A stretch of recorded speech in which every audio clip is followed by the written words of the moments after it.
नमस्ते, नमस्कार प्यारे दोस्तों, कैसे हैं आप सभी? उम्मीद करती हूँ आप लोग बहुत अच्छे होंगे, बहुत ज़बरदस्त होंगे, बिंदास होंगे, एकदम शानदार होंगे और बेहतरीन तरीके से आपकी जो तैयारी है वो चल रही होगी। तो सभी दोस्तों को गुड इवनिंग। आप लोग जल्दी से क्लास के साथ जुड़ जाइए, कमेंट सेक्शन में आ जाइए। Good evening all of you, good evening, सभी को नमस्कार, सभी को राधे राधे, सभी को जय हिंद जय भारत। तो तैयारी तो आप लोगों ने बहुत अच्छे से शुरू कर दी होगी, आपने ठान लिया होगा कि हमें सिलेक्शन लेना है इस बार एसएससी जीडी के अंदर। तो दोस्तों जल्दी से क्लास के साथ आ जाए, उसके बाद हम इस टॉपिक को खत्म करते हैं और अपने सिलेबस को आगे लेकर चलते हैं। तो सभी एक बार आकर कमेंट सेक्शन में बता दीजिए कि मेरी आवाज आप लोगों तक पहुंच रही है। क्या आप लोग सभी मुझे सुन पा रहे हैं? अगर आप लोग मुझे सुन पा रहे हैं तो आप थम्स अप कर दीजिए भाई जल्दी से। नमस्ते सभी को, नमस्कार, good evening, good evening, good evening, good evening, सभी को राम राम, सभी को राधे राधे और सभी को जय हिंद जय भारत। दोस्तों आ जाओ जल्दी से कमेंट सेक्शन में और बता दो आवाज आ रही है ना। थम्स अप कर दो जल्दी से एक बार, जो भी बच्चे सुन पा रहे हैं मुझे एक बार थम्स अप कर दीजिए बेटा। फिर उसके बाद अपने इस चैप्टर को आगे लेकर चलते हैं। जी मैम, जी मैम, यस मैम, ठीक है। हाँ, कल क्लास नहीं हो पाई थी क्योंकि कल मैंने आपको बता दिया था कि कल दिल्ली पुलिस में मेरा वन शूट चल रहा था, सिलेक्शन शूट। तो एक क्लास थी मैराथन टाइप, वो हुई थी कल 3 बजे, 3 से वो रात 9 बजे खत्म हुई थी क्लास।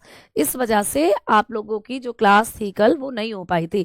आज जरूर हम सेशन को करेंगे। और चलिए, हम लोगों का जो टॉपिक चल रहा है वो डाइजेस्टिव सिस्टम चल रहा है, यानी कि हम लोग बात कर रहे हैं पाचन तंत्र की। तो एक बार फिर से हम लोग बात करेंगे डाइजेस्टिव सिस्टम की। दोस्तों हम लोग एक बार फिर से बात करेंगे पाचन तंत्र की, ठीक है। डाइजेस्टिव सिस्टम जिसको कहते हैं पाचन तंत्र। तो जब हम पाचन तंत्र के बारे में पढ़ रहे थे तो पिछली क्लास में मैंने आप लोगों को कुछ चीजें बताई। जैसे हमने दांतों के बारे में पढ़ लिया था पिछली क्लास में, हम लोगों ने पढ़ लिया था पिछली क्लास के अंदर आप लोगों के जो आपकी आंतें होती है इंटेस्टाइन, उनके बारे में, आपके स्टमक के बारे में, पेट के बारे में, है ना। हमारे लीवर के बारे में हमने पढ़ा था, अग्नाशय यानी पैनक्रियास के बारे में। तो एक बार मैं सभी दोस्तों को यहाँ पर रिकॉल करना चाहती हूँ सारी चीजें, एक बार रिवाइज करा देती हूँ फटाफट से। हमने जब बात करी थी मुख की, तो मुख में कौन कौन से दो एंजाइम बनते हैं, जल्दी से बताओ। मैंने आपको पिछली क्लास में बताया था कि हमारा जो मुख होता है, हमारा जो माउथ होता है, इसके अंदर कौन कौन से दो एंजाइम मैंने आपको बताए थे। तो आपने कहा था मैम टॉयलिन होता है एक तो हमारे मुख के अंदर, टॉयलिन नाम का एंजाइम होता है हमारे मुख में, है ना, जिसको हम लोग क्या कहते हैं भाई, टॉयलिन के नाम से जानते हैं। और दूसरा मैंने आपको कहा था आपके मुख में पाया जाता है आपका लाइसोजाइम। कौन सा एंजाइम भाई? लाइसोजाइम। तो मुख के अंदर तो ये दोनों एंजाइम आप लोगों के देखने को मिलते हैं, जिसको हम लोग क्या कहते हैं, लाइसोजाइम। तो ये जो लाइसोजाइम था ये बैक्टीरिया को मार रहा था, ये खाने को नहीं पचा रहा था। लेकिन टोलिन जो था ये क्या कर रहा था, ये कार्बोहाइड्रेट को पचा रहा था। उसके बाद खाना पेट में पहुंचा। पेट में क्या बने थे दोस्तों, आपको मैंने बताया कि आपके आमाशय के अंदर कौन कौन से एंजाइम थे। तो हमारे आमाशय में, हमारे स्टमक में दो तरीके के एंजाइम बन रहे थे। कौन कौन से एंजाइम थे हमारे स्टमक के अंदर? तो हमने बात करी थी कि हमारे पेट में पाए जाते हैं, एक तो रेनिन था दोस्तों आपके पेट के अंदर, रेनिन जो कि दूध को पचाने का काम कर रहा था, रेनिन आपने पढ़ा था, है ना। और मैम दूसरा कौन सा था? पेप्सिन। दूसरा एंजाइम आपके पेट में था दोस्तों पेप्सिन, जो कि प्रोटीन को पचाने का काम कर रहा था, ठीक है, पेप्सिन। और लीवर से क्या निकल रहा था भाई? फिर हमने उसके बाद बात करी थी किसकी? यकृत की। फिर उसके बाद हम लोगों ने जो पढ़ा था, लीवर पढ़ा था, यानी आपका यकृत। अब यकृत से क्या निकल रहा था? तो आपने कहा था पितरस। हमारे यकृत से, हमारे लीवर से कौन सा जूस निकल रहा था? तो आपने कहा था जो हमारा यकृत है ये निकाल रहा था पितरस। पितरस के बारे में हमने पढ़ा, जो कि वसा को पचाने का काम करता है, बाइल जूस, ठीक है। ये सारी चीजें हमारी अभी तक हो चुकी थी, क्लियर। अब इसके बाद लीवर के बाद जो तीसरे नंबर के बाद चौथे नंबर पर बात करी थी वो था आप लोगों का पेनक्रियाज, वो था दोस्तों हमारा अग्नाशय। तो पेनक्रियाज भी हम लोगों ने पढ़ लिया, अग्नाशय को भी हम लोगों ने पढ़ लिया था। तो अग्नाशय जो है इससे क्या निकल रहा था भाई? तो इससे निकल रहा था अग्नाशय रस, जिसमें दो एंजाइम आपने पढ़े थे। एक तो था, मतलब तीन एंजाइम पढ़े थे, एक था ट्रिप्सिन जो कि प्रोटीन को पचाने का काम कर रहा था, ठीक है, ट्रिप्सिन नाम का एंजाइम जो प्रोटीन को पचा रहा था। तो यहाँ पर आपने ट्रिप्सिन को भी पढ़ लिया था। और यहां से निकल रहा था एक एमाइलेज जो कार्बोहाइड्रेट को पचा रहा था बेटा, और एक निकल रहा था यहाँ से लाइपेज जो वसा को पचा रहा था। तो ये सारी चीजें हमने पिछली क्लास में पढ़ ली, एक बार आपका रिकॉल होगी सारी चीजें, है ना।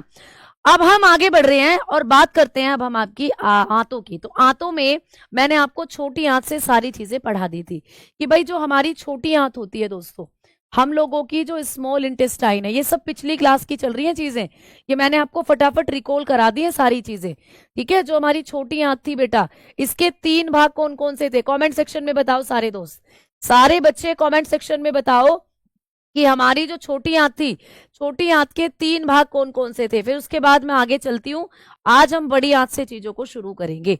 बेटा ये हम पढ़ चुके हैं सूरज, ये चीजें हम पिछली क्लास में पढ़ चुके हैं, ये तो मैंने रिकॉल कराया है आपको, है ना।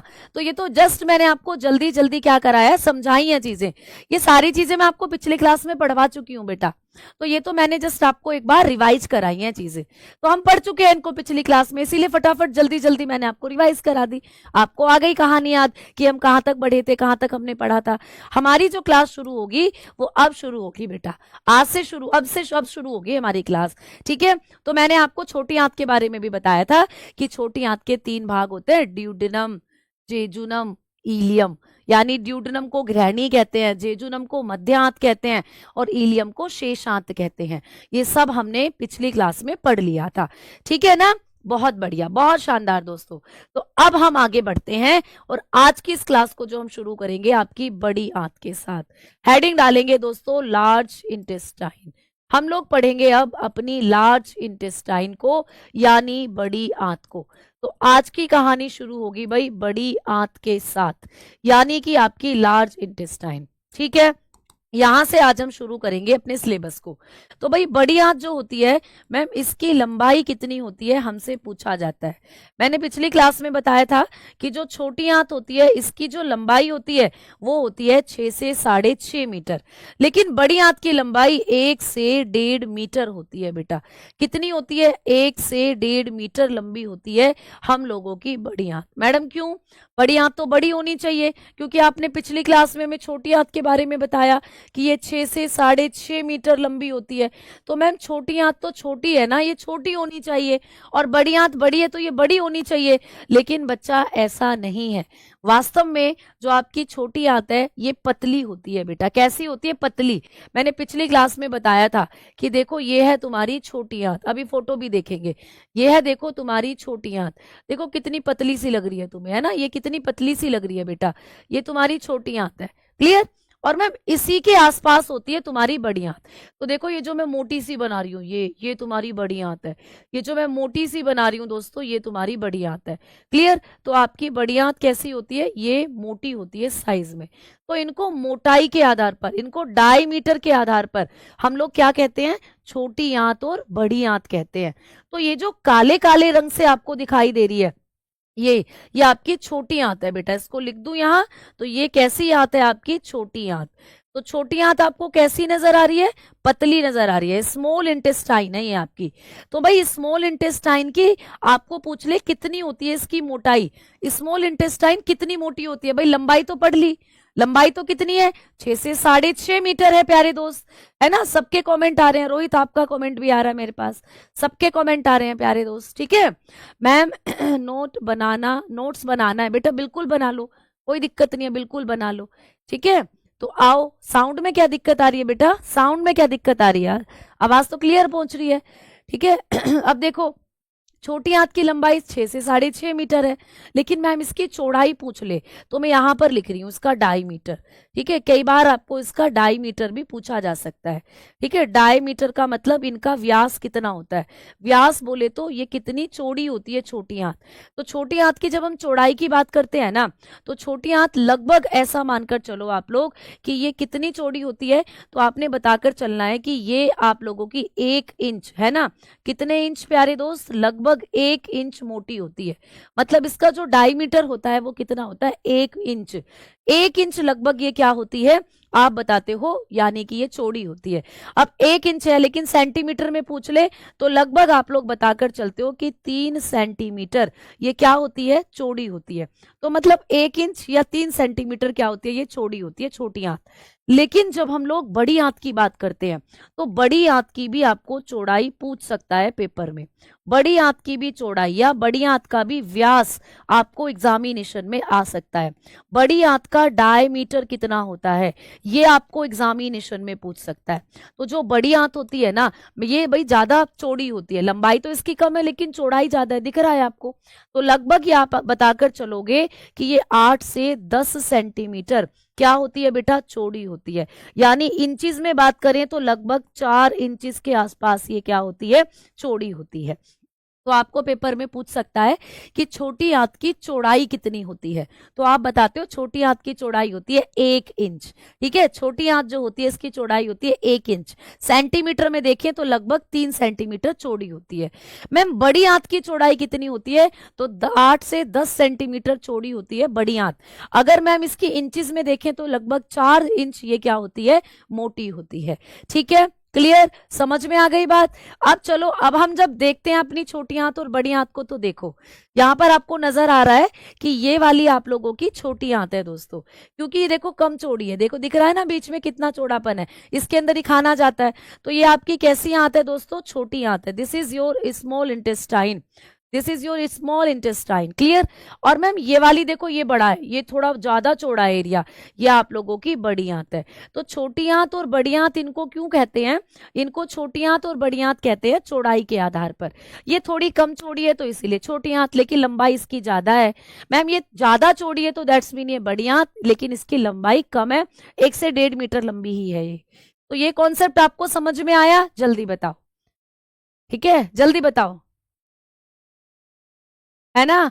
पाए लागू टीचर जी, बेटा बहुत बहुत सभी को नमस्कार, जल्दी बताओ। लग रहा है फोन खराब है इसलिए वॉइस सही नहीं आ रही है। क्या आ रही है प्यारे बच्चा, आवाज आपको कैसी आ रही है ये बताओ। अमन धीरे धीरे बोलूं मतलब थोड़ा आवाज कम करूं। आपके फोन में भी बेटा ऑप्शन दिया हुआ है, उससे भी आप क्या कर सकते हो, आवाज को कम कर सकते हो। हाँ जी, आपकी बड़ी आंत की जो लंबाई होती है बेटा वो 1 से 1.5 मीटर होती है, लेकिन जब हम व्यास चौड़ाई की बात करते हैं तो वो 8 से 10 सेंटीमीटर। अब चलते हैं आगे और बात करते हैं कि मैम बड़ी आंत जो होती है, बड़ी आंत के कितने भाग होते हैं। तो आपको ये भी पेपर में पूछा जाता है कि हमारी जो बड़ी आंत होती है, हमारी जो लार्ज इंटेस्टाइन होती है, ठीक है, लार्ज इंटेस्टाइन के कितने पार्ट होते हैं। ठीक है, लार्ज इंटेस्टाइन पार्ट आपको पूछे जाते हैं, यानी बड़ी आंत के कितने भाग होते हैं। तो हम लोग बताएंगे कि बड़ी आंत के जो भाग हैं, बड़ी आंत के जो प्यारे बच्चे पार्ट्स होते हैं वो कौन कौन से होते हैं, आपको एग्जामिनेशन में ये पूछा जा सकता है। तो जैसे आपकी छोटी आंत, जैसे दोस्तों आपकी छोटी आंत जो होती है वो 3 भागों में बटी होती है, सिमिलरली आपकी बड़ी आंत भी 3 भागों में बटी है। तो पहला भाग होता है बड़ी आंत का सीकम। कौन सा पार्ट होता है दोस्तों, सीकम। तो बड़ी आंत के पहले भाग को हम लोग क्या कहते हैं भाई, सीकम कहते हैं। ठीक है, तो आप लोग लिखकर चलोगे, सीकम इसको कहते हैं। सीकम को ही हम लोग अंधनाल के रूप में भी जानते हैं, अंधनाल बोल दे या सीकम बोल दे। तो ये जो सीकम होता है ये छोटी बड़ी आंत का पहला भाग है। ठीक है, दूसरा भाग, बड़ी आंत का जो दूसरा भाग होता है ये होता है दोस्तों कोलन। दूसरा पार्ट होता है बड़ी आंत का कोलन। तो आपको पूछेगा कि कोलन किसका भाग है, बड़ी आंत का। और बड़ी आंत का तीसरा भाग होता है मलाशय। कौन सा भाग होगा दोस्तों, मलाशय, जिसको हम कहते हैं रेक्टम, जिसको हम लोग क्या कहेंगे भाई, रेक्टम। तो इस तरीके से आपकी बड़ी आंत के ये 3 भाग होते हैं। छोटी आंत के 3 भाग मैंने अभी बताए थे, ड्यूडेनम, जेजुनम, इलियम, यानी कि ग्रहणी, मध्य आंत और सबसे लास्ट में शेष आंत। ये हो जाती हैं आप लोगों की क्या, छोटी आंत के 3 भाग। लेकिन बड़ी आंत के 3 भाग की बात करें तो ये हो जाते हैं सीकम, जिसको हम लोग अंधनाल या सीकम भी लिखा सकता है, कोलन, और फिर उसके बाद मलाशय यानी रेक्टम। अच्छा, इन तीनों में सबसे छोटा भाग कौन सा है, तो आप लोग बताओगे कि रेक्टम जो होता है ये सबसे छोटा भाग होता है भाई छोटी आंत का। तो आपकी छोटी आंत का सबसे छोटा भाग किसको कहते हैं, तो यही है छोटी आंत का सबसे छोटा भाग। क्लियर। तो आपको कभी भी क्वेश्चन पूछता है कि स्मॉलेस्ट पार्ट कौन सा है, तो ये है भाई स्मॉलेस्ट पार्ट ऑफ इस लार्ज इंटेस्टाइन। तो आपकी जो लार्ज इंटेस्टाइन है उसका सबसे छोटा भाग कौन सा होता है, तो आपने कहा रेक्टम होता है, यानी मलाशय होता है। तो छोटी आंत का सबसे छोटा भाग है रेक्टम। अच्छा मैम सबसे बड़ा भाग पूछ ले तो आप बताते हो कोलन। ठीक है, तो आप लोग बताओगे कि ये सबसे लंबा भाग है। तो कोलन होता है आपकी छोटी आंत का सबसे लंबा भाग। क्लियर? तो सबसे लंबा भाग कौन सा है छोटी आंत का? तो आपने कहा कोलन है प्यारे दोस्त। कैसे मैडम? ये जो कोलन होता है ना, ये लॉन्गेस्ट पार्ट है बेटा, इसके कई पार्ट होते हैं, ये कोलन कई भागों में बटा हुआ होता है। तो ये क्वेश्चन बनते हैं आपको पेपर में बेटा, यहां से आपको क्वेश्चन आते हैं कि छोटी आंत का सबसे लंबा भाग, कोई बच्चा बताएगा छोटी आंत का सबसे लंबा भाग कौन सा है? तो छोटी आंत का सबसे लंबा भाग होता है इलियम। पिछली क्लास में मैंने आपको बताया है, नहीं सुना तो अभी सुनेंगे सारे बच्चे। छोटी आंत का सबसे लंबा भाग होता है शेषांत, यानी जिसको कहते हैं इलियम, है ना? इलियम प्यारे दोस्त बड़ी आंत है। हाँ जी, ये बड़ी आंत है, बिल्कुल सही बात है। ये बड़ी आंत की ही 3 भाग मैं आपको बता रही हूँ, सीकम, कोलन और रेक्टम। यानी कि आपका सीकम, कोलन और मलाशय बड़ी आंत के भाग हैं। लेकिन आपको पेपर में पूछे कि छोटी आंत का सबसे लंबा भाग कौन सा होता है, तो बताना है सीकम, इलियम। तो बताना है दोस्तों इलियम। और छोटी आंत का सबसे छोटा भाग पूछे तो ड्यूडेनम बताना है, ग्रहणी। ड्यूडेनम बताना है, ग्रहणी। अब यहां पर आप लोगों को कभी भी पूछे कि बड़ी आंत का सबसे लंबा भाग, तो आपने कहा कि बड़ी आंत का जो सबसे लंबा भाग होता है वो कौन सा होता है? तो बड़ी आंत का सबसे लंबा भाग होता है आपका कोलन। और बड़ी आंत का सबसे छोटा भाग कौन सा होता है? तो आपने कहा प्यारे दोस्तों मलाशय होता है, smallest part of large intestine. Clear? कोई डाउट किसी को? फटाफट बताओ, कोई डाउट? अगर कुछ बच्चों को डाउट हो रहा है तो लो मैं यहाँ पे लिख देती हूँ, नोट डाल के लिख देती हूँ, कोई आपको डाउट होना नहीं चाहिए, एक एक डाउट क्लियर होने चाहिए, है ना? कभी भी आपको पूछे कि छोटी आंत जो होती है मेरे दोस्तों, छोटी आंत, छोटी आंत का सबसे, छोटी आंत जो होती है, छोटी आंत का सबसे छोटा भाग कौन सा होता है? ये आपको क्वेश्चन पूछ ले, छोटी आंत का सबसे छोटा भाग, तो आप बताकर चलते हो ड्यूडेनम। आप बता के चलते हैं भाई ड्यूडेनम, ठीक है? ड्यूडेनम। तो ड्यूडेनम जो होता है, जिसको हम लोग ग्रहणी कहते हैं, ये छोटी आंत का सबसे छोटा भाग माना जाता है। क्लियर? आप लोग लिख लेंगे भाई दोस्तों, smallest part of small intestine, smallest part of small intestine.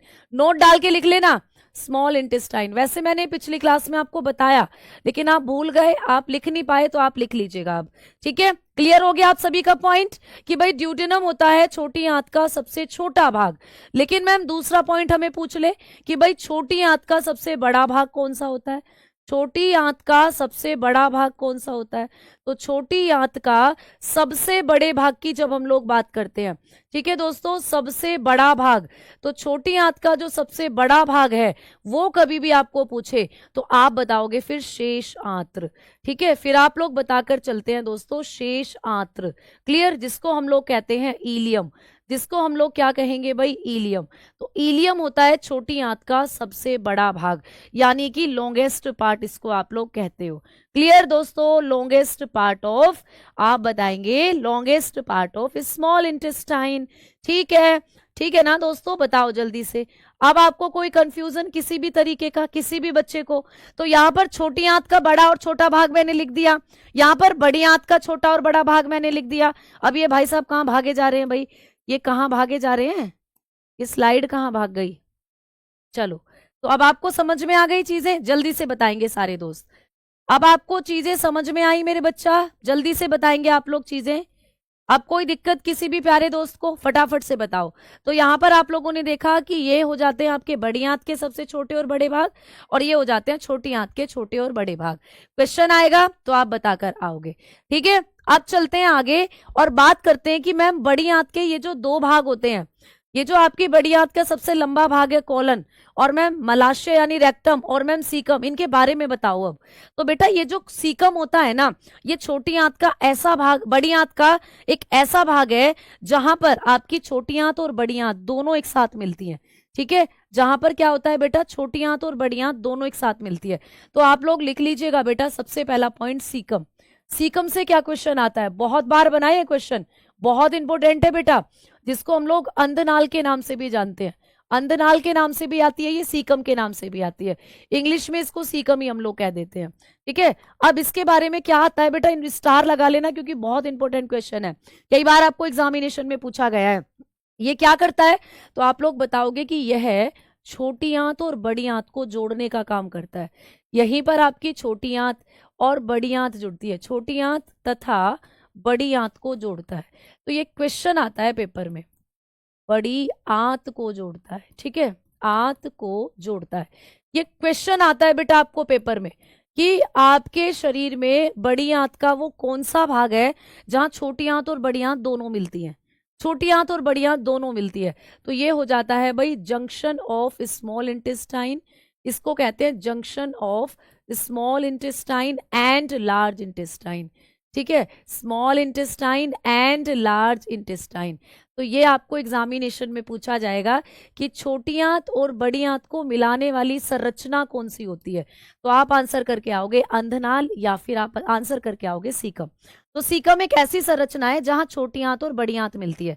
देखो वापस से देखना इस वाले डायग्राम को जो मैं आपको दिखाना चाहती हूँ, ये जो मैंने बनाया है, ठीक है, इस डायग्राम को जब आप देखोगे या यहाँ पर जब आप इस डायग्राम को देखोगे तो देखना बेटा, बताना मुझे यहाँ पे छोटी आंत कहाँ है। ये अंदर वाली छोटी आंत है आप लोगों की, ये जो नजर आ रही है। और मैम बड़ी आंत कहाँ है? तो ये बड़ी आंत आपकी जो ब्लैक ब्लैक सी आपको नजर आ रही है, दिख रहा है ना, है ना। पुराने नोट से पढ़ सकते हो, कोई दिक्कत नहीं है, पुराने नोट से पढ़ सकते हो बेटा, कोई दिक्कत नहीं है, ठीक है। वर्कशीट मैथ की कहाँ पर है बेटा? वर्कशीट वाला फोल्डर बना हुआ होगा एक, उसमें होगी आपकी मैथ्स की, ठीक है। मैम डेंटल फॉर्मूला नहीं पढ़ाया बेटा, पूछा नहीं गया पिछले 4-5 सालों से, लेकिन अगर आप चाहते हो मैं अभी इस चैप्टर के लास्ट में बता दूंगी डेंटल फॉर्मूला, ठीक है। चलो अब देखो ये वाला, देखो एरिया, ये रहा सीकम, ये है सीकम, ये जो तुम्हें रेड रेड कलर से एरिया नजर आ रहा है ना, ये सीकम है।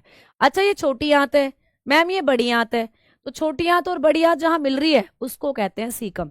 अब मैम कैसे, देखो मैं बनाती हूँ, उससे समझोगे आप अच्छे से। मैं यहाँ पर एक डायग्राम बनाती हूँ भाई, ये तुम्हारी छोटी आंत है बेटा, है ना, this is your small intestine. ये जो मैं फोटो बना रही हूँ ना, ये किसका है? छोटी आंत का, ऐसे, ठीक है। अब मैं बना रही हूँ तुम्हारी बड़ी आंत, ये देखो तुम्हारी बड़ी आंत है, ये है भाई तुम्हारी बड़ी आंत दोस्तों, जो मोटी है थोड़ी सी, ये तुम्हारी बड़ी आंत है, क्लियर। इधर से भी क्या है, ये आपकी बड़ी आंत आ रही है, ऐसे करके ये आपकी बड़ी आंत आ रही है, ठीक है, इस तरीके से।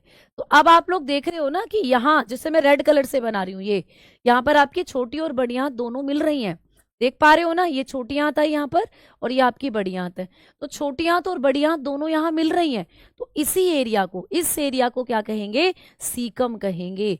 तो सीकम क्या होता है बेटा? वो जगह जहां पर आपकी छोटी आंत और बड़ी आंत मिलती है। ये बहुत अच्छा प्रश्न है, ये आपको एग्जामिनेशन में पूछा जाता है कि छोटी आंत बड़ी आंत कहाँ मिलती है। तो यहाँ, अब मैम यहाँ ये क्यों मिल रही है? तो मान लीजिए भाई आपकी छोटी आंत में खाना रखा हुआ है, ये खाना ऐसे ऐसे ऐसे ऐसे होता हुआ, ऐसे ऐसे होता हुआ कहाँ पहुंच जाएगा? बड़ी आंत में। अब जो खाना अच्छा अच्छा खाना था वो तो आपका एब्जॉर्ब हो गया, यहीं पर न्यूट्रिएंट यहीं पर एब्जॉर्ब हो गए, रक्त में मिल गए, रक्त उनको बहाकर आपकी कोशिकाओं तक ले गया, आपकी आंखों तक विटामिन ए पहुंच गई, आपके बालों तक क्या पहुंच गया? प्रोटीन पहुंच गया, आपके नाखूनों तक प्रोटीन पहुंच गया, कैल्शियम पहुंच गया, मिनरल पहुंच गया, आपकी हड्डियों में सारे पोषक पदार्थ पहुंच गए। तो अच्छी अच्छी चीजें तो गई ब्लड के रास्ते। अब बचा मल, अब बची पोटी, जिसको मैं पीले रंग से बना रही हूँ। अब ऐसा खाना बचा जो पच नहीं सकता, और इसमें पानी मिला हुआ है भाई। अब यहाँ पानी मिला हुआ है, इस तरीके से पानी मिला हुआ है और उसमें मल मिला हुआ है, पोटी मिली हुई है। अब यही खिसका दिया जाता है ऐसे बड़ी आंत में, अब यही पूरा एरिया खिसका दिया जाता है आपकी बड़ी आंत में। क्यों? अब बड़ी आंत क्या करेगी? तो बड़ी आंत इस मल से अतिरिक्त जल का अवशोषण करेगी, ठीक है। तो आ जाओ, अब हम चलते हैं अगले पॉइंट की तरफ कि मैम बड़ी आंत का जो सबसे पहला भाग था सीकम, इसका यही काम था कि ये छोटी आंत और बड़ी आंत को मिलाता है। अब जो मल था यानी जो फीसस था वो पहुंच जाता है कोलन के अंदर। वो कहाँ जाएगा बेटा? कोलन में। कोलन सबसे लंबा भाग होता है आपकी बड़ी आंत का। अब बात करते हैं हम लोग किसकी मैडम? कोलन की। तो ये जो कोलन होता है मैम, ये क्या काम करता है? तो कोलन से भी क्वेश्चन आता है, तो आप बताओगे कि यह मल से, प्यारे बच्चा जो मल है आपकी आंत में, अब पोटी है, अब तो मल ही है ना, अच्छी अच्छी चीजें तो गई ब्लड में। बायो से कितने क्वेश्चन आते हैं? एक क्वेश्चन आता है बेटा। बायो से एक क्वेश्चन आता है ना। क्वेश्चन कितने आते हैं बायोलॉजी से? एक क्वेश्चन आता है आपको बायोलॉजी से, ठीक है, क्लियर। चलो बिहार पुलिस का कवर, बेटा बिहार पुलिस के लिए थोड़ा एक्स्ट्रा आपको पढ़ना पड़ेगा, क्योंकि वहां पर नंबर ऑफ क्वेश्चंस ज्यादा आते हैं बायोलॉजी में। यहाँ पर एक ही क्वेश्चन आएगा तो उसके अकॉर्डिंगली पढ़ेंगे हम, ठीक है। चलो, तो यह मल से अतिरिक्त जल का अवशोषण करती है। मल से अतिरिक्त जल का अवशोषण करती है। तो ये क्या करती है? मल से अतिरिक्त जल का अवशोषण करती है। तो ये आपको पूछा जा सकता है पेपर में, बाकी दूसरे एग्जाम्स में पूछा भी गया है कि हमारी बड़ी आंत का कौन सा भाग है जहां पर मल से जल अवशोषित होता है? तो कोलन में। तो आप लोग बताते हो इट एब्जॉर्ब। ये क्या करती है दोस्तों? It absorb extra water. भाई जितना भी आपकी पोटी में एक्स्ट्रा वाटर है उसको एब्जॉर्ब करती है। एक्स्ट्रा वाटर फ्रॉम फीसिस, ठीक है, फ्रॉम फीसिस। फीसिस होता है मल। तो आपके मल में, अच्छा दस्त के लगे हैं कभी किसी को? सारे बच्चे कमेंट सेक्शन में बताओ, कभी किसी को दस्त लगे हैं? दस्त मोशंस हुए हैं कभी किसी को? जल्दी बताओ, कभी किसी को मोशंस हुए हैं? दस्त जब लगते हैं तो क्या होता है? फटाफट बताओ सारे दोस्त, कमेंट सेक्शन में बताएंगे सभी बच्चे कि जब दस्त लग जाते हैं तो क्या होता है। एक बच्चा कह रहा है आकाश कि मुझे समझ नहीं आया। बेटा क्या समझ नहीं आया आकाश? मैं समझ जाऊंगी जब आप बताओगे कि ये समझ नहीं आया, तो मुझे पता चल जाएगा कि आपको ये समझ नहीं आया। जल्दी से बताओ। हाँ यस मैम, लगे हैं, बिल्कुल लग जाते हैं, कभी भी लग जाते हैं। जब हम ऊट पटांग या ज्यादा मसाले वाली चीजें खा लेते हैं तो उसमें क्या होता है कि मल के साथ पानी की मात्रा ज्यादा आती है ना। आपके जो मल होता है उसमें पानी ज्यादा निकलता है, तो वो दस्त लगने पर जो इन्फेक्शन होता है ना, डॉक्टर कहता है हाथों में इन्फेक्शन हो गया, तो वो इसी वाले भाग में होता है। तो इसी वाले भाग में हो जाता है बैक्टीरिया का इन्फेक्शन, है ना, जिसकी वजह से आपकी पोटी के अंदर पानी एब्जॉर्ब ही नहीं हो पाता। मतलब ये बेचारी कोलन पानी को एब्जॉर्ब ही नहीं कर पाती, और वो सारा का सारा पानी फिर पोटी के साथ बाहर निकलता है। ठीक है, वो सारा का सारा पानी पोटी के साथ बाहर निकलता है, मल के साथ बाहर निकलता है। तो यह मल से अतिरिक्त जल का अवशोषण करती है। यही है वो कोलन जो एक्स्ट्रा वाटर को आपके मल से एब्जॉर्ब करती है। केवल उतना ही मल छोड़ती है आपके, उतना ही पानी छोड़ती है आपके मल में जितना मल को बाहर निकालने के लिए जरूरी है। ठीक है, क्लियर, समझ में आ गई? तो आपको पूछा जाएगा कि बड़ी आंत का कौन सा भाग है जो मल से जल का अवशोषण करता है, तो आप लोग कहते हो कोलन ये काम करती है। अब इस कोलन में एक गुड बैक्टीरिया पाया जाता है दोस्तों, है ना। कमाल की बात क्या है कि ये जो कोलन है इसमें एक गुड बैक्टीरिया पाया जाता है। कोलन में क्या पाया जाता है? एक गुड बैक्टीरिया, यानी कि एक जीवाणु पाया जाता है इसके अंदर। उस जीवाणु का नाम भी आता है पेपर में। ठीक है, तो आपकी बड़ी आंत का जो कोलन भाग है इसमें एक जीवाणु पाया जाता है दोस्तों। क्या पाया जाता है? एक बैक्टीरिया। ठीक है, तो बताओगे a bacteria is found here. इसके अंदर एक बैक्टीरिया पाया जाता है, a bacteria is found here. तो ये जो आपकी कोलन है ना, इसमें क्या मिलता है दोस्तों? एक जीवाणु मिलता है। तो आपको ये क्वेश्चन आता है कि एक जो हमारे शरीर के पाचन प्रणाली में जीवाणु पाए जाते हैं, वो जीवाणु कहाँ होते हैं? तो आपकी आंतों में होते हैं। ठीक है, और ये जीवाणु आंत के किस भाग में होते हैं? कोलन में होते हैं, ये भी पूछा जा सकता है। तो आप लोगों ने कहा कि हमारी जो लार्ज इंटेस्टाइन होती है इसके अंदर क्या होता है दोस्तों? आपकी कोलन में एक बैक्टीरिया पाया जाता है। ये बैक्टीरिया खतरनाक है क्या? It is harmful bacteria. तो आप बताओगे नो मैम ये हार्मफुल नहीं होता, ये बैक्टीरिया गुड बैक्टीरिया है बेटा, ये अच्छा बैक्टीरिया है। तो मैम इस बैक्टीरिया का नाम क्या है? तो भाई जो आपकी कोलन में बैक्टीरिया पाया जाता है इस बैक्टीरिया को कहते हैं ई कोलाई। देख रहे हो, ये आपकी बड़ी आंत है प्यारे दोस्त, इसमें देखो ये बैक्टीरिया बैठा हुआ है। इस बैक्टीरिया का नाम क्या है दोस्तों? तो आपकी जो कोलन वाला पार्ट होता है, आपकी बड़ी आंत का जो कोलन पार्ट होता है, आपकी बड़ी आंत जो होती है लार्ज इंटेस्टाइन, इसका जो कोलन पार्ट है इसमें पाया जाता है ई कोलाई बैक्टीरिया। कौन सा बैक्टीरिया पाया जाता है दोस्तों? E coli bacteria. तो ये है दोस्तों ई कोलाई जीवाणु, इसका नाम है ई कोलाई। ठीक है, ई कोलाई जीवाणु इसको कहते हैं हम लोग। अब ये जो ई कोलाई जीवाणु है ना, ये कैसा बैक्टीरिया है? मैम जीवाणु तो हमें बीमार करते हैं, तो क्या ये हमें बीमार कर देगा? तो हम कहेंगे नहीं बेटा ये हमें बीमार नहीं करता, ये अच्छा बैक्टीरिया है, ये गुड बैक्टीरिया है दोस्तों। तो ये जो इकोलाई होता है ना, इसको हम लोग अच्छा जीवाणु कहते हैं। क्या मैम जीवाणु अच्छे भी होते हैं? तो बिल्कुल अच्छे होते हैं। आप लोग दही खाते हो? जल्दी बताओ, आप में से कितने बच्चे दही खाते हैं? जल्दी से कमेंट सेक्शन में बताएंगे भाई। तो कितने बच्चे ऐसे हैं जो दही खाते हैं? फटाफट से बताओ सारे दोस्त कि दही कितने बच्चे खाते हैं? जल्दी से, जो गांव देहात से बच्चे हैं वो तो खाते ही दही होंगे भैया, वो तो खाते ही दही होंगे, क्योंकि आप लोग जानते हो कि दही हमारे लिए बहुत अच्छा होता है। दही क्यों अच्छा है? क्योंकि दही करता है हमारा डाइजेशन। दही हमारे लिए पाचन प्रणाली में बहुत अच्छा होता है। दही में विटामिन सी होती है ना, तो दही में भी तो बैक्टीरिया है। अगर कभी आपको पूछ ले कि जब आप लोग दही खाते हो, जब हम लोग कर्ड खाते हैं, तो कर्ड में भी तो जीवाणु पाया जाता है भाई। तो क्या दही का जीवाणु हमें बीमार करता है? अगर हमें दही बीमार करती तो डॉक्टर कहते हैं कि कभी दही खानी ही नहीं चाहिए, लेकिन डॉक्टर हमें कहते हैं कि दही खाओ भाई, दूध से भी अच्छी होती है दही। दही में कैल्शियम बहुत ज्यादा है, दूध से ज्यादा कैल्शियम है, दही के अंदर विटामिन सी है। ठीक है, तो दही में भी आपको एक बैक्टीरिया मिलता है जिसको कहते हैं लैक्टोबैसिलस। ये भी क्वेश्चन आता है पेपर में। ठीक है, लैक्टोबैसिलस, बैसिलस, ये भी पेपर में क्वेश्चन आता है कि दही में कौन सा जीवाणु पाया जाता है। तो दही के अंदर लैक्टोबैसिलस जीवाणु होता है बेटा। ये बैक्टीरिया आपके लिए बहुत अच्छा होता है, आपकी पाचन प्रणाली को बहुत अच्छा करता है। ठीक है, तो लैक्टोबैसिलस नाम का जो बैक्टीरिया है, लैक्टोबैसिलस, ठीक है, तो ये बैक्टीरिया किसके अंदर होता है बेटा? दही में पाया जाता है। तो लैक्टोबैसिलस बैक्टीरिया हमारी दही में होता है और हमारी पाचन प्रणाली को बहुत अच्छा करता है। तो वैसे ही आपकी बड़ी आंत में भी एक बैक्टीरिया होता है, ई कोलाई, ये भी आपके लिए अच्छा होता है। अच्छा मैम, ई कोलाई बैक्टीरिया हमारे लिए क्यों अच्छा होता है?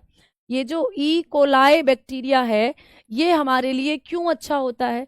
तो बेटा ये इसलिए अच्छा होता है ई कोलाई नामक बैक्टीरिया, क्योंकि ये आपके लिए 2 विटामिन का निर्माण करता है। ये ई कोलाई बैक्टीरिया आपके लिए विटामिन बनाता है बेटा। तो आप लोग बताओगे कि कौन सी विटामिन बनाता है, तो आप बताओगे यह विटामिन, 2 विटामिन आपके लिए बनाता है। तो यह विटामिन के एंड विटामिन B12 बनाता है। तो आपके लिए तो भैया ये अच्छा काम कर रहा है, आपको विटामिन बनाकर दे रहा है, तो हुआ ना आपके लिए अच्छा बैक्टीरिया। तो ये क्वेश्चन भी आपको पेपर में आता है, स्टार लगा लेना, कि हमारी आंत में उपस्थित जीवाणु हमारे लिए कौन सी विटामिन का निर्माण करते हैं? तो विटामिन के और विटामिन B12 का निर्माण करते हैं। तो इस बैक्टीरिया का काम क्या होता है? इस बैक्टीरिया का काम होता है फॉर्मेशन ऑफ, ये बैक्टीरिया क्या करता है? फॉर्मेशन ऑफ विटामिन के एंड विटामिन B12। तो ये हमारे लिए विटामिन के एंड विटामिन B12 बनाने का काम करता है।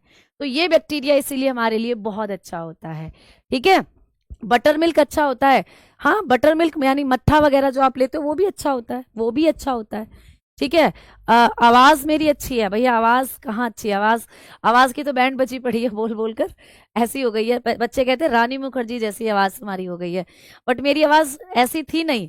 रानी मुखर्जी अब मैं बन गई हूँ पढ़ाते पढ़ाते। केमिस्ट्री कितना आता है? केमिस्ट्री से भी आपको एक ही क्वेश्चन मिलेगा टोटल। आप मान के चलो कि ऐसा होता है कि 2 से 3 ही क्वेश्चन आपको साइंस से मिलते हैं, तो ज्यादातर आपको जो बायोलॉजी सेक्शन है यहाँ से क्वेश्चन आ जाते हैं। चलो भाई आओ आगे बात करते हैं। तो ये जो ई कोलाई है ना मैम, ये क्या खाता है? इसका खाना क्या है? हमारी आंत में रह रहा है, हमारी आंत में है, चलो अच्छी बात है। हमारे लिए क्या बना रहा है? हमारे लिए प्यारे दोस्त विटामिन के और विटामिन B12 बना रहा है। ठीक है, लेकिन मैम ये खाता क्या है? तो यह मल खाता है दोस्तों हमारा। ठीक है, तो तुम्हारी बड़ी आंत में मल रखा हुआ है उसको खाता है। तो ये क्या खाता है दोस्तों? मल खाता है। ईट फीसिस, ये फीसिस को खाता है आप लोगों के, है ना। चलो मैम, इस ये तो हमारे लिए फायदा कर रहा है, मतलब हमारे लिए विटामिन के और B12 बना रहा है और हमारे मल को खा रहा है। तो मतलब हम इसके लिए जरूरी है, ये हमारे लिए जरूरी है। हमारा फायदा कैसे कर रहा है? विटामिन बना रहा है हमारे लिए। और हम इसका फायदा कैसे कर रहे हैं? हम जो खाना खाते हैं उससे जो मल बनता है उसको ये खाता है। तो इस ई कोलाई में और हमारे बीच दोस्ती हो जाती है दोस्तों।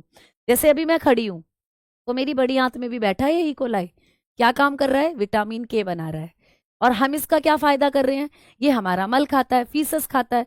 तो दोनों के फायदे की बात हो गई ना, दोनों के फायदे की बात हो गई ना प्यारे दोस्तों। तो दोनों के जब फायदे की बात हो रही है तो इस संबंध को क्या कहते हैं? इस दोस्ती को क्या कहते हैं?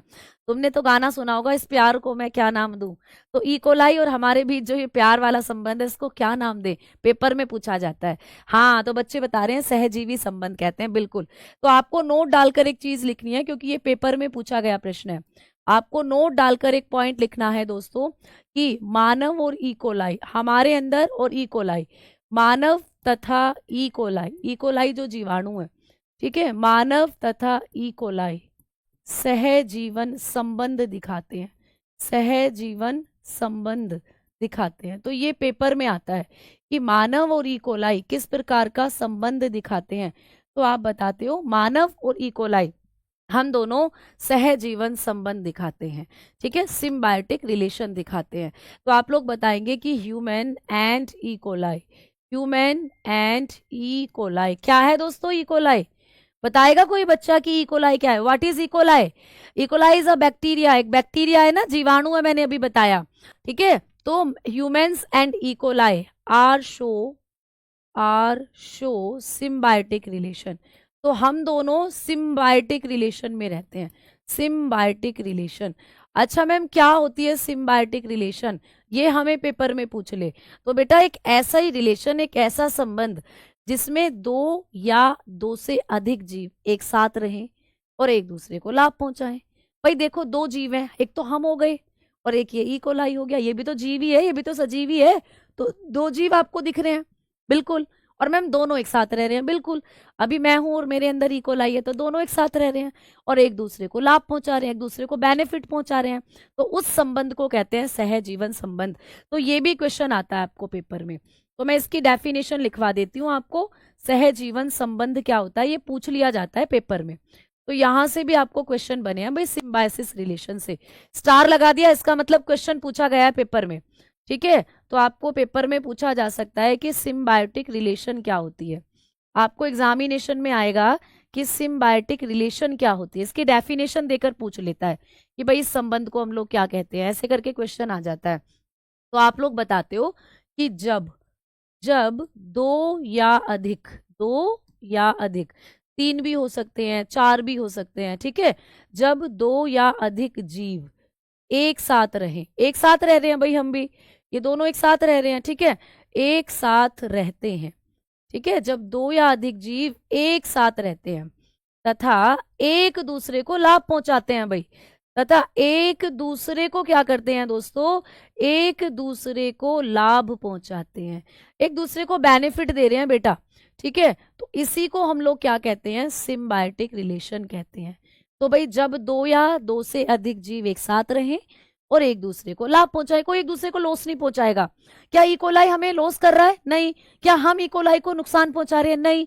दोनों एक दूसरे को लाभ पहुंचा रहे हैं, बेनिफिट दे रहे हैं एक दूसरे को। तो इसको कहते हैं हम लोग सिम्बायोसिस, यानी कि आपका सहजीवन संबंध। तो आप लोग बताओगे व्हेन टू और मोर, इंग्लिश में लिख लेते हैं, व्हेन टू और मोर ऑर्गेनिज्म, ठीक है, ऑर्गेनिज्म लीव टुगेदर, भाई एक साथ रहेंगे, ठीक है, leave together and benefit each other, भाई एक दूसरे को क्या करेंगे, बेनिफिट करेंगे, एक दूसरे को लाभ पहुंचाएंगे। तो इसी को हम लोग क्या कहते हैं, सिम्बायोसिस रिलेशन कहते हैं। तो यही आपको एग्जामिनेशन में पूछ लेता है। इसका एग्जाम्पल क्या हो गया, मानव और हम, ठीक है। कई बार राइजोबियम बैक्टीरिया पर भी आ जाता है, वो तो आप पढ़ोगे अभी आगे चलकर, कई बार आप पढ़ोगे उसको आगे चलकर, ठीक है। समझ में आई बातें, है ना? चलो, भूत टूट गया हूं, बहुत टूट गया हूं, ओम राज क्यों टूट गए हो बेटा, क्यों टूटे हो, टूटने की बातें क्यों करते हो? अपने आप को पॉजिटिव लो, अपने आप को कि हम भी कर सकते हैं, दूसरे बच्चे करते हैं तो तुम क्यों नहीं कर सकते, बिल्कुल कर सकते हो। तो इसीलिए इस तरीके की नेगेटिव चीजें अपने दिमाग में नहीं लाते हैं, हमेशा अपने बारे में पॉजिटिव सोचो। जब आप पॉजिटिव सोचते हो ना, तो आपका दिमाग भी पॉजिटिव चीजों को गेन करना शुरू कर देता है। देखो सब कुछ हमारी सोच पर डिपेंड होता है। अगर आप नेगेटिव सोचोगे तो आपके आसपास की चीजें सारी नेगेटिव हो जाएंगी, आप में नेगेटिव एनर्जी जाएगी, आप में नेगेटिविटी बढ़ती चली जाएगी और आप कुछ नहीं कर पाओगे। लेकिन जब आप पॉजिटिव सोचोगे ना कि सब अच्छा होगा, मैं बिल्कुल कर लूंगा, मैं थोड़ी सी मेहनत करूं तो बिल्कुल कर सकता हूं, मैं बिल्कुल सिलेक्शन ले सकता हूं, तो चीजें आपके आसपास की भी पॉजिटिव होती चली जाती हैं और आप में पॉजिटिविटी आती चली जाती है और आप चीजों को बहुत अच्छा करते चले जाते हो। तो इसीलिए कभी अपने बारे में गलत नहीं सोचना चाहिए, हमेशा अपने बारे में अच्छा अच्छा सोचो और अच्छा अच्छा करो, ठीक है। तो उसी से आप लोगों की जो सोच है वो आपके आसपास के एनवायरनमेंट को भी फिर पॉजिटिविटी से भर देती है, जो आपके लिए बहुत अच्छा होता है, ठीक है। क्लियर? चलो आओ अब हम आगे बढ़ते हैं और आगे की तरफ। अब एक बच्चे का पॉइंट था कि मैम हमें डेंटल फॉर्मूला यानी कि दंत सूत्र और बता दो। तो डाइजेस्टिव सिस्टम से अब आप लोगों ने देखा कि आप लोगों का जो बड़ी आंत का कोलन वाला पार्ट होता है, इसमें क्या होता है, ये मल का अतिरिक्त अवशोषण करता है, इसी में जीवाणु पाया जाता है, कौन सा जीवाणु, ये मैंने आपको बताया। ये बैक्टीरिया क्या करता है, मैंने ये भी बताया। इस संबंध को क्या कहते हैं, मैंने ये भी बताया। अब हम लोग बात करते हैं कि बड़ी आंत का जो लास्ट पार्ट होता है, बड़ी आंत का जो अंतिम पार्ट है प्यारे बच्चा, जिसको हम लोग क्या कहते हैं, जिसको हम लोग तीसरे नंबर पर कहेंगे मलाशय। इस मलाशय का क्या काम होता है, इस रेक्टम का क्या काम होता है? तो इस रेक्टम से मल बाहर निकलता है गुदा के जरिए, यानी यहाँ पर मल संचित होता है। ठीक है, तो यहाँ पर ये क्या होता है, मल का संचय होता है, मल का संचय होता है। तो बड़ी आंत का कौन सा भाग है जहां पर मल का संचय होता है, यानी कि जो फीसस होता है वो स्टोर होता है, तो यहीं पर होगा भाई मलाशय में। फीसस इज स्टोर्ड हेयर, तो यहीं पर क्या होता है, फीसस स्टोर्ड होता है, यहीं पर मल इकट्ठा रहता है। और जब कभी आपको मल त्यागने की इच्छा होती है तो आप मलाशय से गुदा के रास्ते यानी एनस के जरिए जो मल होता है उसको बाहर निकाल देते हो। तो एनस के जरिए मल क्या होता है, बाहर निकल जाता है। ठीक है, एनस के जरिए जो मल है उसको हम लोग क्या करते हैं, बाहर निकालते हैं।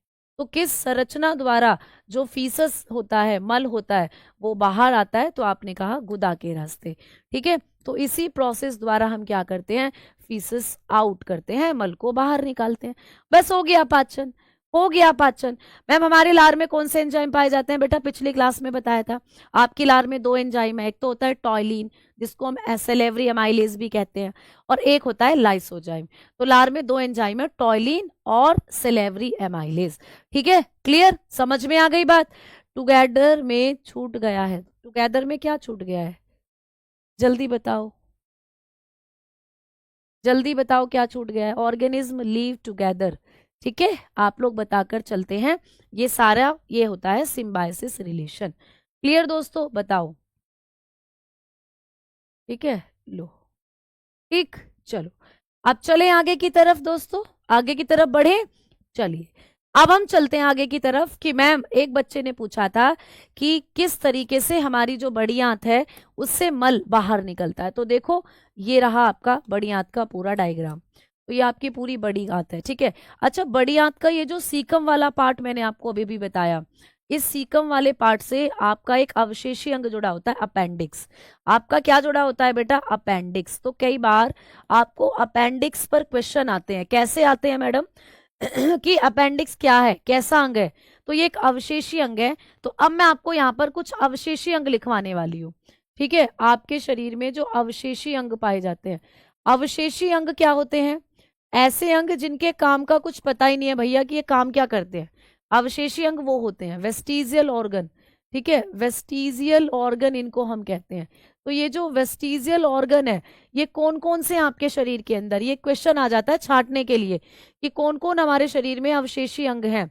तो जब हम लोग अवशेषी अंगों की बात करते हैं तो आप लोग बताकर चलते हो कि भाई नंबर 1 पर आपकी अक्ल डाढ़ आती है, अक्ल डाढ़। आप लोगों ने देखा है अक्ल डाढ़ को? कभी किसी को निकली भी होगी, अभी आपको निकल भी रही होगी।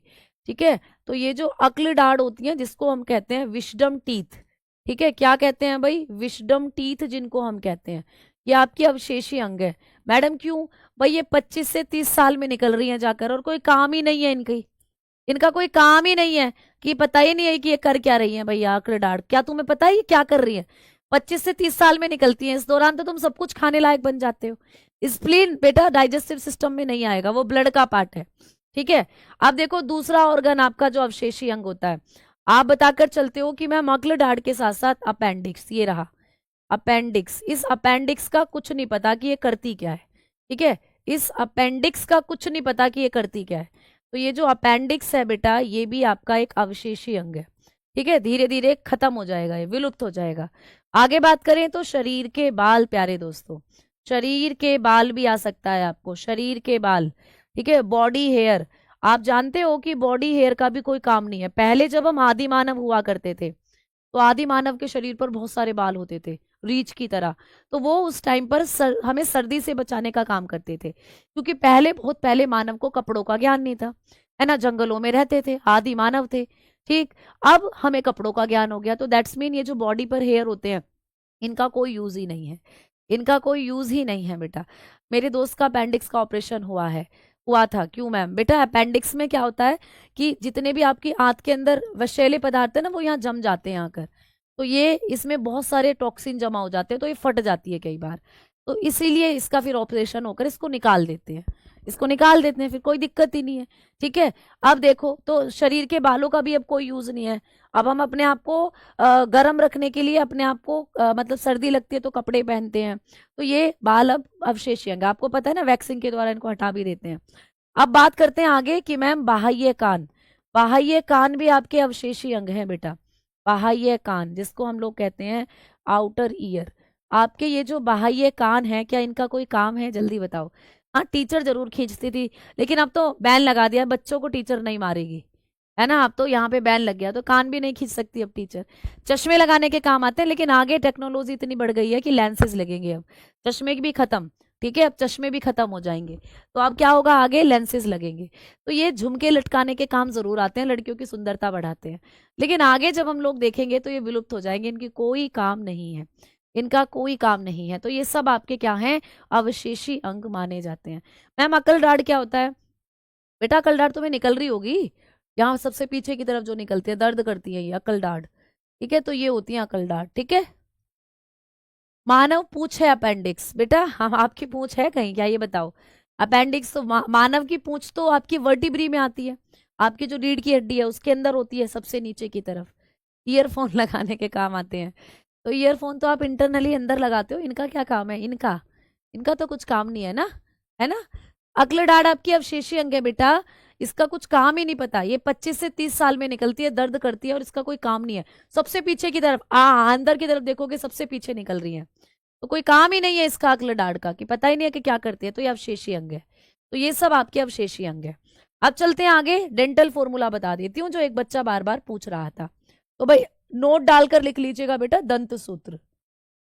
एक बच्चे का डाउट था कि मैम डेंटल फॉर्मूला और बता दो हमें।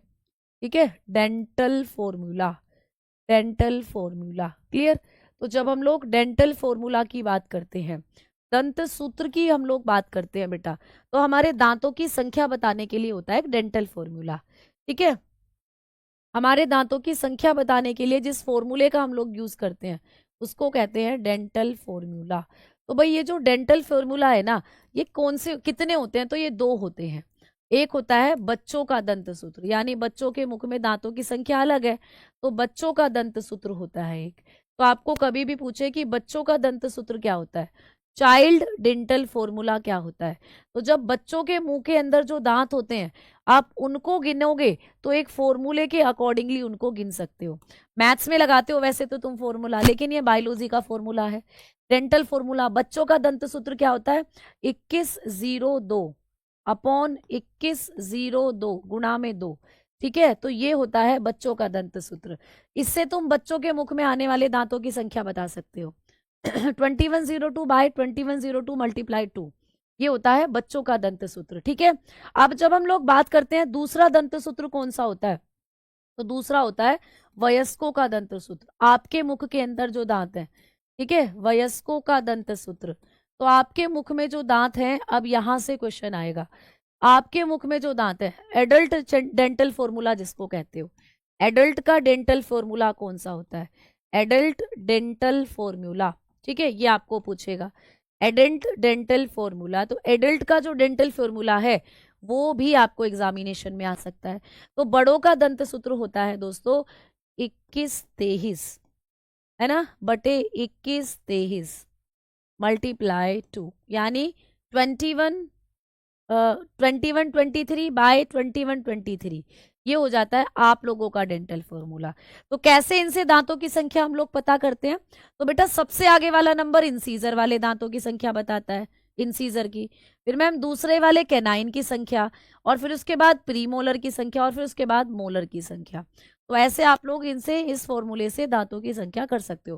फाइंड करने के लिए नहीं आता, फाइंड करने के लिए नहीं आएगा, लेकिन फिर भी मैं आपको समझा देती हूँ कि भाई ये आप लोगों के क्या है, ऊपर वाले दांत हैं, या आप लोगों के ऊपर वाले दांत हैं, या आप लोगों के नीचे वाले दांत हैं। ऊपर वाले दांतों के 2 हिस्से करते हैं, नीचे वाले दांतों के 2 हिस्से करते हैं, और यहाँ पर हर एरिया पर आप डेंटल फॉर्मूला लगाते हो, अप्लाई करते हो। 2123, यहाँ पर 2123, और यहाँ पर 2123, इस तरीके से आप डेंटल फॉर्मूला जो है उसको अप्लाई करते चलते हो। तो आपको अप्लाई करने के लिए नहीं पूछेगा। ठीक है, तो भाई ये चैप्टर हुआ आपका कंप्लीट। अब हम नए चैप्टर के साथ मिलेंगे मंडे में, ठीक है दोस्तों। तो बिल्कुल नए चैप्टर के साथ अब हम मंडे में मिलेंगे। तब तक के लिए सभी दोस्तों को नमस्कार, तब तक के लिए सभी दोस्तों को प्रणाम। मैम, अपेंडिक्स सेफ हाउस होता है जो बीमारियों के बाद पाचन तंत्र को भरने में मदद करता है। बेटा अपेंडिक्स जो होता है ये टॉक्सिन जमा करता है, इसमें आंतों के टॉक्सिन जमा हो जाते हैं, इसी वजह से फट जाती है कई बार, और फटने से फिर डेथ हो जाती है क्योंकि पूरे डाइजेस्टिव सिस्टम में टॉक्सिन फैल जाते हैं। बट इसका अपना खुद का कोई ऐसा काम नहीं है जो वेरीफाई हो, इसीलिए ये अवशेषी अंग होता है बेटा, ठीक है। तो धन्यवाद, नमस्कार, जय हिंद, जय भारत। मिलेंगे अगली क्लास में, तब तक के लिए नमस्कार सभी।